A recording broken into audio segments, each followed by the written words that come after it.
Në 100 vjetorin e pavarësisë, do aplikohet për herë të parë nënshkrimi elektronik edhe në administrata, në mënyrë që të vërtetohet një vlerëshmëria e identitetit fizik me atë digital, si një vazhdimsi e projektit Shqipëria Digjitale të Ministrisë për Inovacionin, Teknologjinë e Informacionit dhe Komunikimit, synohet që të arrihet një garanci për çdo përdorues të administratës në shërbimet që i ofrojnë publikut edhe biznesit. Ministri Genc Pollo shprehu se nënshkrimet të tilla në lidhje me teknologjinë, të cilat janë në përputhje me praktikat europiane, ofrojnë integritet. Përdorimi bëhet nga njerëzit kanë identitetin e tyre, ky identitet duhet jetë i sigurt.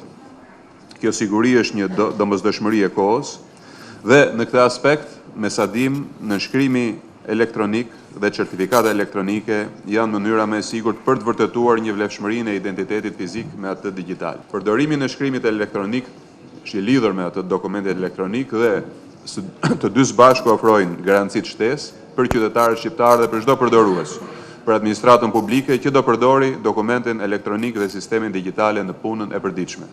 Përmirësimin e shërbimeve të ofruara online, duke rritur shkallën e sofistikimit dhe të sigurisë dhe vetë rritjen e numrit të këtyre shërbimeve. Ky inovacion, i cili lehtëson në kohë dhe në kostur proceset e lidhjes së publikut me administratën e anasjelltas, u bëi mundur me anë të bashkëpunimit me Autoritetin Kombëtar për Certifikimin Elektronik. Pas 2 ditëve të pjesëmarrjes në Forumin Evropian, FESA, Shqipëria u pranua me të drejta të plota.